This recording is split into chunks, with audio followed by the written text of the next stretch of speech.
Well, Peter, thank you very much indeed for sparing the time and joining us today. Your invention has created quite a lot of waves in the retail community as well as the wider community, and it seems to be something which is amazing. It's getting energy for absolutely nothing.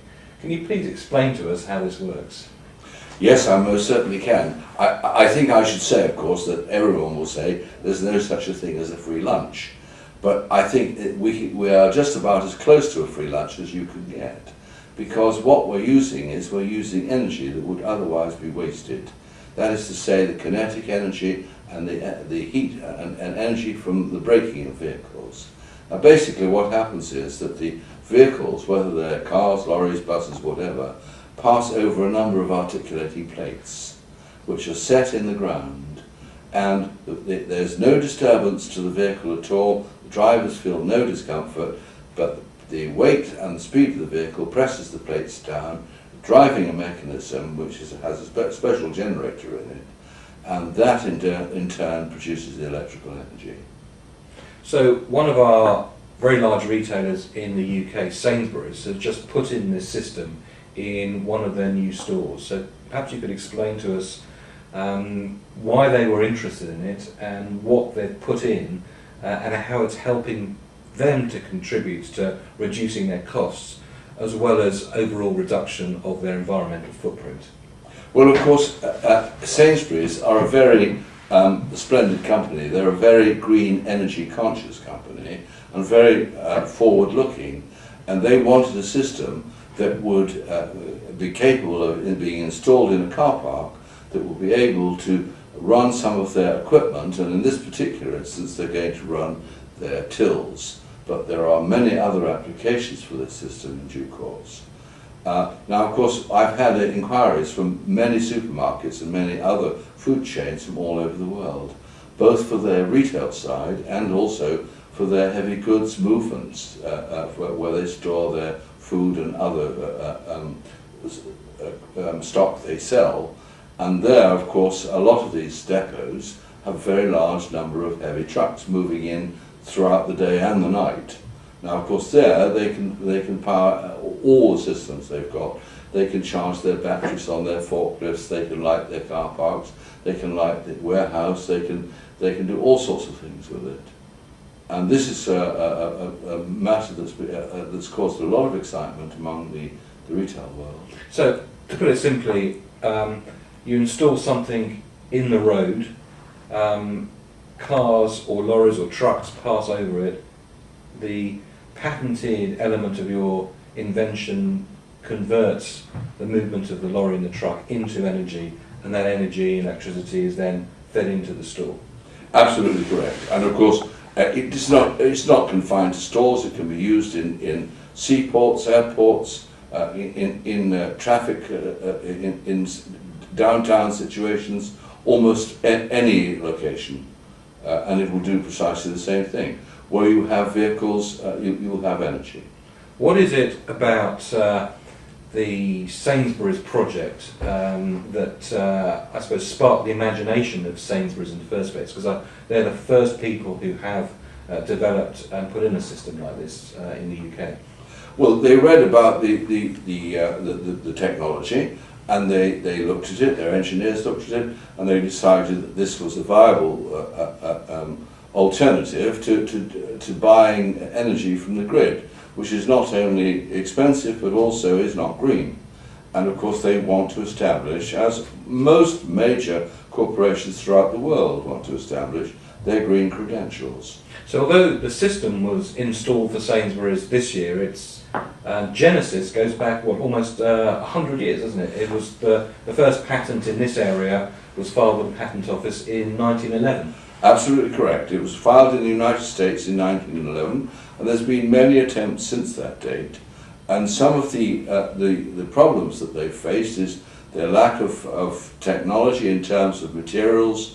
That they need special seals because you have to keep the water and detritus and road dirt out of the mechanism. They also had problems in finding the right technology in terms of electrical generators that were inherently against any form of energy input that was spasmodic, as we have in the movement of vehicles.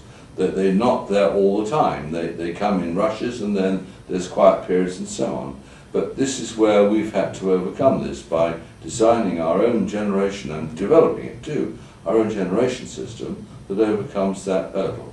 So although it started in a retail store in Sainsbury's in the UK, we will start to see your systems in various different parts of the world pretty quickly, is that right? Yes, I think you most certainly will. If I may introduce one final application, and that is in California they're producing electric-powered cars. At the moment, their battery technology only allows them about 2 hours journeying time. California have asked me to design a system to install ramps in their downhill gradients so that they can charge their electricity, their batteries, to continue their cars so they never have to go back to depot or be recharged. And we are actually in the process of developing that too. Peter, we've all come across some of these great new energy-saving products and systems, and when you do the financials on it, the investment is huge and the payback is about 150 years. What are the economics of your technology? The economics are very simple, that of course it will depend upon the number of vehicles each day, each week, each year that pass over the ramp, but in general terms, most of our potential and actual customers who've done their own assessments on it say that in ports, for example, we're talking about recovery of capital in under 18 months and in some cases in under a year. In the case of the supermarket chains, they're talking maximum 3 to 4 years. Now, this is without taking into account any subsidies. When you take into account subsidies, you're talking of a much shorter space of time. So this really is a win-win. It would certainly, from all of the research that's done by people other than ourselves, and of course we have an axe to grind, but they don't, all they're concerned is the facts of life. And they're all saying that without doubt they can recover their costs in a very, very short space of time. And that's very, very appealing. Great. Well, Peter, thank you very much indeed for coming in. Thanks for explaining it to us. I think we'd all look forward to maybe concentrating on the ground a little more when we go into a retail store to see how much energy we are as consumers bringing into the store to be converted for the stores to be used. Thanks very much indeed. Thank you very much. In February, the store launched a playbook looking at how both retailers and consumers were changing in these recessionary times. And now the second edition of the playbook, entitled So the Sky Didn't Fall In, is now available for you to download. Tesco's, who really led the way in customer-centric loyalty programs, are yet again innovating. And on the 17th of August, they embarked on a new campaign to make their loyalty program even more important to their customers.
Well, that's it for this edition of the Store TV. Thank you very much indeed for downloading and watching. If you want any more information on how WPP can help you on all aspects of retailing, please go to the website. Well, no sooner has summer finished than the next retail activity is about to start, and it does seem like Christmas is getting earlier and earlier and earlier. So let's leave you with some of the images from the early birds of Christmas Marketing 2000.